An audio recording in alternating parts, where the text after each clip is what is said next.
Thomas Daké, bonjour. Bonjour.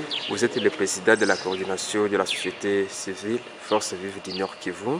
Oui. Vous aviez rendu public un communiqué hier. Qu'est-ce que nous devons retenir par rapport à ces communiqués? Parce que vous incriminez le premier président de la cour d'appel du Nord Kivu. Écoutez, ce n'est pas un communiqué. Nous avons publié une lettre ouverte que nous avons adressée au premier président de la Cour suprême de la justice par le fait qu'il y a une cacophonie, un imbroglio qui est entretenu par le premier président de la Cour d'appel du Nord Kivu dans l'exécution des décisions judiciaires. On se demande comment un premier président de la Cour d'appel peut se permettre d'interdire par un simple coup de téléphone l'exécution des décisions rendues par sa juridiction. Il est le premier, il est la première personnalité de la Cour d'appel.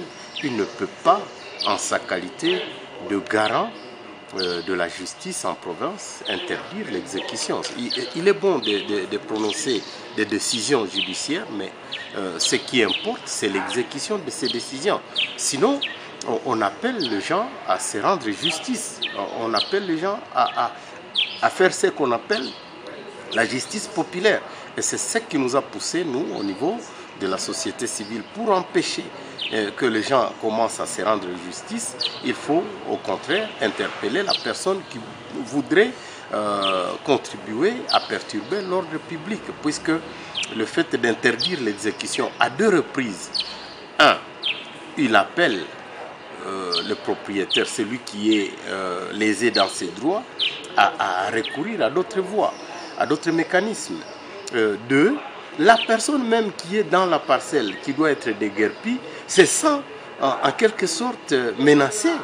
Le fait de voir les policiers venir première fois, deuxième fois, ils arrivent, puis ils rentrent, ils arrivent, sans rien dire, ça signifie que c'est une manière d'insécuriser même la personne. Sinon, si la personne sait que je suis dans une irrégularité et qu'on lui signifie que monsieur, vous devez quitter la parcelle puisque cette parcelle ne vous appartient plus ou cette parcelle n'appartient plus à celui qui vous a logé ici. C'est ça la justice. Et c'est ce qu'on appelle la justice équitable. Dans les cas contraires, on pousse les gens. Et c'est ça ce que nous reprochons au premier président de la Cour.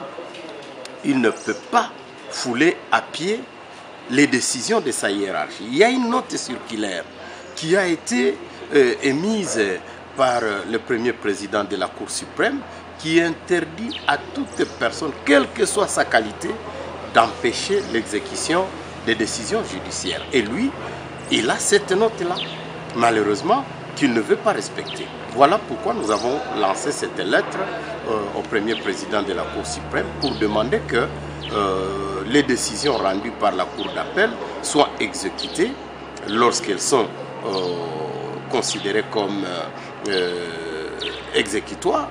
Elles doivent être exécutées et personne n'a le pouvoir d'empêcher l'exécution d'un jugement rendu de manière régulière par une justice. Et donc, c'est ça ce que nous avons reproché à monsieur le premier président de la Cour d'appel et nous voulons qu'il soit sanctionné pour ça. Monsieur le Président, est-ce que vous pensez que votre démarche aura des résultats escomptés?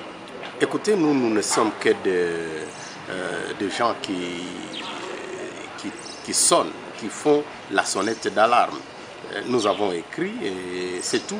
En ce qui nous concerne, nous avons empêché à ces jeunes qui voulaient perturber l'ordre public à travers notre lettre ouverte. Ils ont compris que la société civile vient de s'impliquer dans le dossier. Arrêtons.